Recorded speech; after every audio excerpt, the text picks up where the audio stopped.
Welcome once again to the Colby Dills Show, our first show of the year with Coach Dills here in the Bear Network. I'm your host, Gary Ormby. Our shows are available on the BCHS Bear Network on YouTube. Just simply go there, find the broadcast by searching for that or for Bear Network, whatever, and then when you hit that, hit subscribe, and you'll be notified anytime one of our programs is available for your viewing pleasure. Being joined by Colby, as we said, and also he's brought a guest. We'll let Colby introduce our player today. Player today is Axe Lee. He's a freshman. He's playing on the freshman in our JV team right now. He's giving us some good minutes, and he can get some points for us for sure. With a name like Axel, you know where I'm going with this. Mm-hmm. Axel Rose. You got Guns N' Roses. You got to be named after one of those guys, right? That's what I've been told. That's what your mom told me. Yeah. Yeah. Well, actually, glad to have you on the show today. And you play basketball. What other sports do you play at Bradley? I play basketball and baseball here. What position in baseball? Anywhere you need me, but mainly I play shortstop and pitcher. Infield and then our picture there. And it won't be long. Are you guys doing any kind of, are you allowed to do anything during the off season, practice hitting, or can you? Yeah, they're having practice right now after school, but I mean, with me being on the freshman and the JV team, I won't have time to go, so I have practice fourth block here, yeah, and then freshman practice after, which all the coaches, they're cool about it, they understand. So. Well, it's good to be a multi-sport athlete, though. I mean, I think it helps you all around there. Yes, sir. Do you have a particular, I mean, do you have a favorite sport, or you just like what's in season, or? Now, this is your basketball coach sitting here, so yeah. Be careful how you answer that. He's already said baseball's his favorite. Yeah, it's really like what's in season, because now, I mean, I've grown a tight relationship with all the boys on our program, yeah. So I mean, they all treat each other like brothers. So I mean, it's really what's in season for me. So. And what's your background? We have not had you on before. Where'd you go to middle school? I went to Lake Forest Middle School. Played baseball there, I guess, and basketball. Yes, sir. Okay. Well, we're glad to have you here at Bradley Central. And do you have other brothers or sisters that have maybe playing or have already played for Bradley? My brother, Brierly, he played baseball here. He graduated in 2018. Okay. So it sort of runs in family there. And as a basketball player, we'll talk about baseball because it's a basketball program, but what would you like to be better at? I mean, what would your, not call it a weakness, but what would you like to be better at? I'd definitely like to be better defensively. Being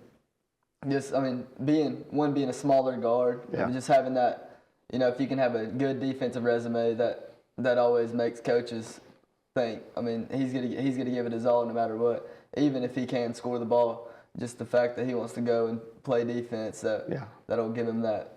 I guess it would make him think that I want to go out there and I want to help my team on both sides of the ball, mm-hmm. except for just offensively.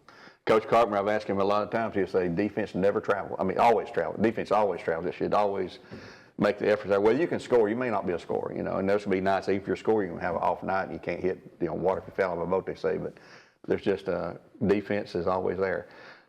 Coach, let's get us caught up here. JV plays almost every time the varsity is playing, and you've played the most recent game I saw was a freshman game, mm-hmm. Monday night, and just really blew the doors off of, I guess it's Collegedale Academy. Yeah. And what's your upcoming schedule look like for the next few days? JV and freshman. Freshman we play a doubleheader Saturday. We go down to McCallie, and we'll play McCallie and Brainerd. We're part of that Chattanooga League. Freshmen currently, they're 10-0. It's a pretty good group. We've not had a game within 10 points. 10 points has been our closest game against McMinn. So we're pretty excited about those guys. I think some of the teams we're going to play coming up freshman-wise will give us more of a challenge. So that'd be good for us. You want to play good competition, and you want to be, see where you stack up against good teams. Get you out of that comfort zone. Get you out of that comfort zone. Yeah, we got a lot of bad habits going on right now. JV, next week, we got Silverdale Monday. Then we got Chat Prep Tuesday, which will be all three teams. And Chat Prep is one of the top teams in the state. So that'll be a good test for us next week as well. And if you've seen the schedule, folks, it may show a different date, but it will be on Tuesday the 21st, a week from last night. Today is Wednesday, so next Tuesday. 3 games. What time will we start that? Freshman will start at 4:30, and then JV at 6, and then varsity at 7:30. And that's all boys. All boys. So come on out and watch these guys play. We don't have a regular scheduled Tuesday game next week. Matter of fact, the varsity doesn't play till next Friday. Well, the girls play this weekend. And the varsity will play that Tuesday night. Yes. And then we'll have a regular, what I call a regular traditional doubleheader at East Hampton on Friday the 24th. Yes, district game, big district game for us. Yep, and then we're back home the next week with Udawal, I think, and another team there.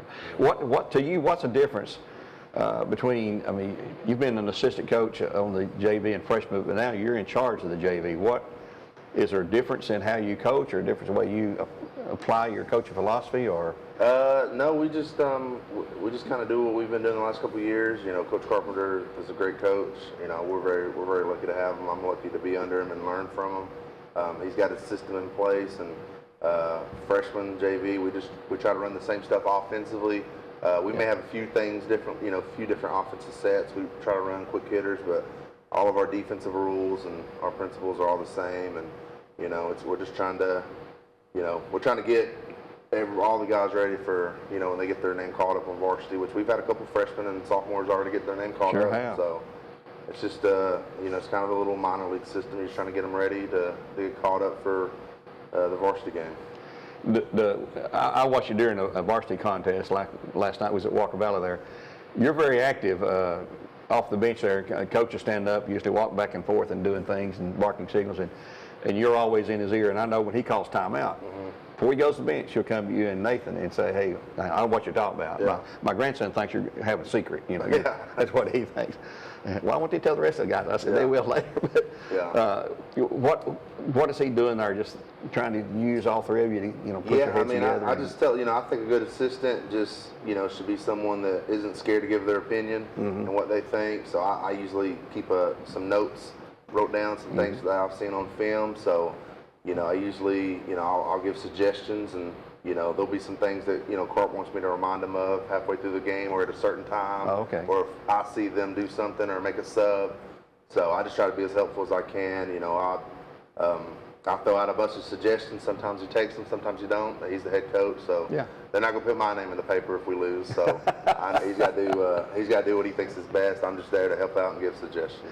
Damon told me one time, said, if all my coaches agree with me, I don't need them. Yeah, He that's said, I need exactly somebody to have an opinion, you know, Yes. even if it's maybe not what I'm thinking. I said, maybe it's a good idea if I just stop thinking about it, you know. And Yeah. I'm sure Coach Carter feels the same way there. Yeah. But so once the game starts, you know, you're reminding him, I guess, about subs and all that. Yeah, and, just subs and fouls and who's fouls. Yeah, you the know. different matchups we may have, and you know, like I said, it's just, you know, just me giving my opinion, who I think, you know, maybe could give us a spark off the bench, Yeah. or who maybe needs a blow. I think so.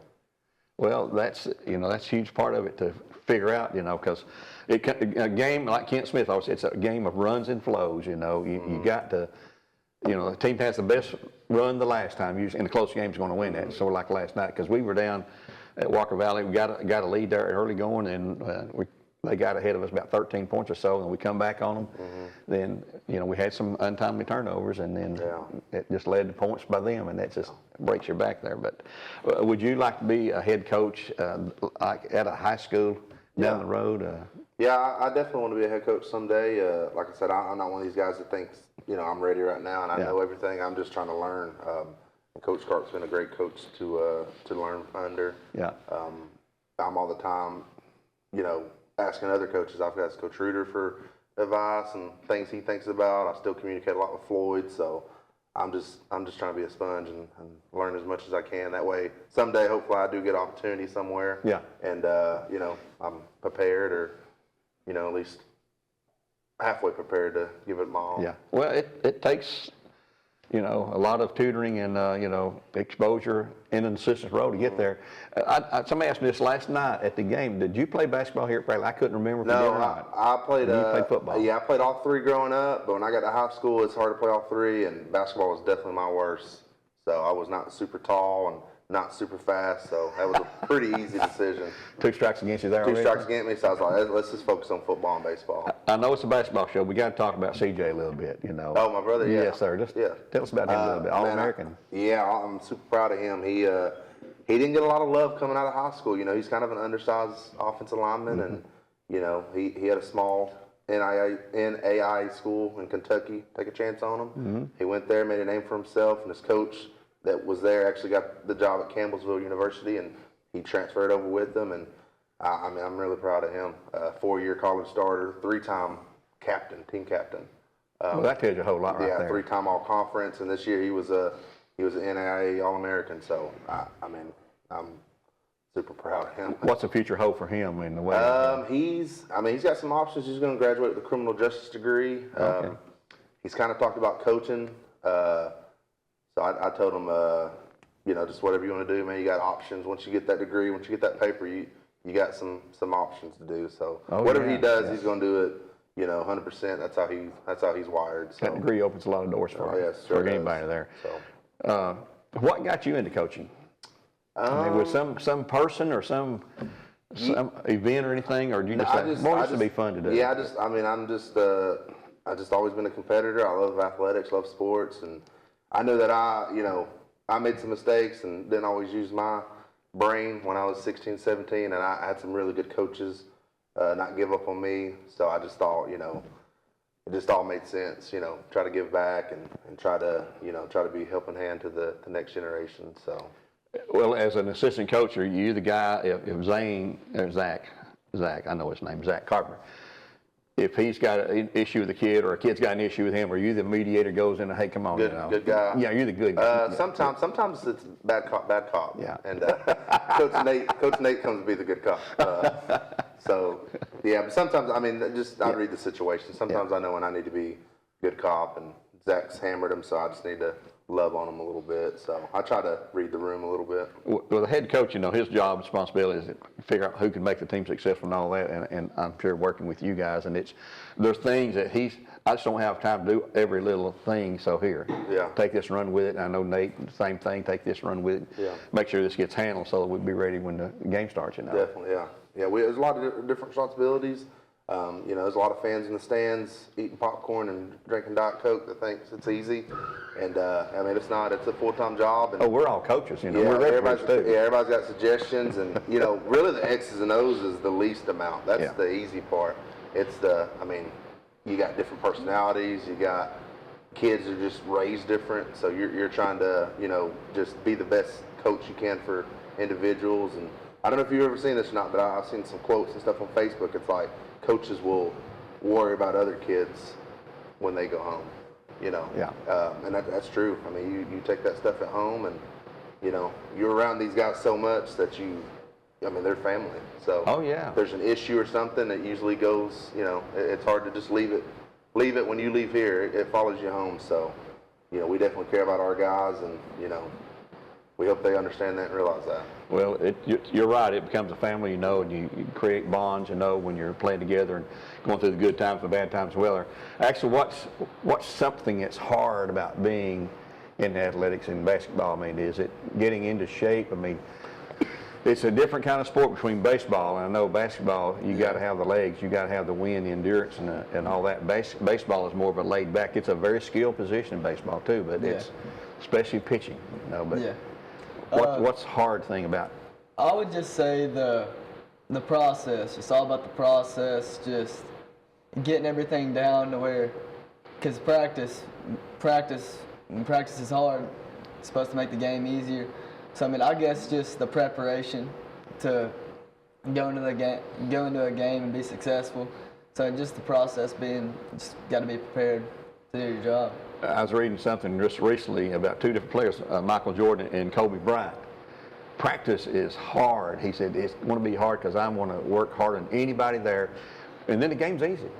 He said, you can do all the hard work in practice, and you prepare yourself for the game. He said, practice is where you really figure out who you are and how you can do it and stuff like that. And then you take it to the game. The tough thing about basketball, and really kind of any sport, is basketball, it's a make or miss game. Mm-hmm. You could do everything right on defense, and other team could still hit the shot. Yeah. Which I think, credit to Walker Valley. We saw it last night. There's a lot of times we're there, the hand up, and they're hitting it. Sometimes you do the right thing, and it still doesn't work out. But at least if you did the right things and you played it the way we've coached it, then you give yourself a chance. Yeah. And we had that chance, and you give them credit. They're a good team. Oh yeah, you got to give them credit. They were a better team than us. I don't like being that coach. It's like, don't give any other team credit. You got to give them credit. They're well coached, and they do a good job doing what they do. So hats off to them. We could see them down the road postseason. Yeah, I hope we do. Well, it could very well happen there. We're going to wrap things up. Actually, glad to have you here, bud. Keep Thank up the you. good work. Finish out the season strong in basketball. Get ready for baseball. It'll be here before you know it. Yes, sir. Hey, Coach, it's always good having you on here, talk about the team and the players and all that, and continue good luck. We'll do this again with you here pretty soon. Sounds good. And now tell us the schedule again coming up. Freshmen will play this Saturday at Macaulay, 10 and 11 o'clock. We'll play Macaulay and Brainerd. Yep. And then next Monday we'll play Silverdale. It's earlier times. I didn't want to tell you the right time. Because that's a holiday. School's out. School's out, and then their coach had requested us to bump it up because of the national championship game that night. Football. Oh, So, yeah. I want to say it's like 4 and 5:30, something like that. But don't quote me on that. Can't miss that football game. Yeah, and then next Tuesday we'll have a chat prep here, all 3 teams, and chat prep varsity. They may be one of the top boys teams in the state. So We'll find out. yeah, we'll see. They're really good. They're talented. Yep. Well, folks, we're going to wrap it up. Until next time with Colby and Axel, this is Gary Olney saying so long for now. God bless and go Bears.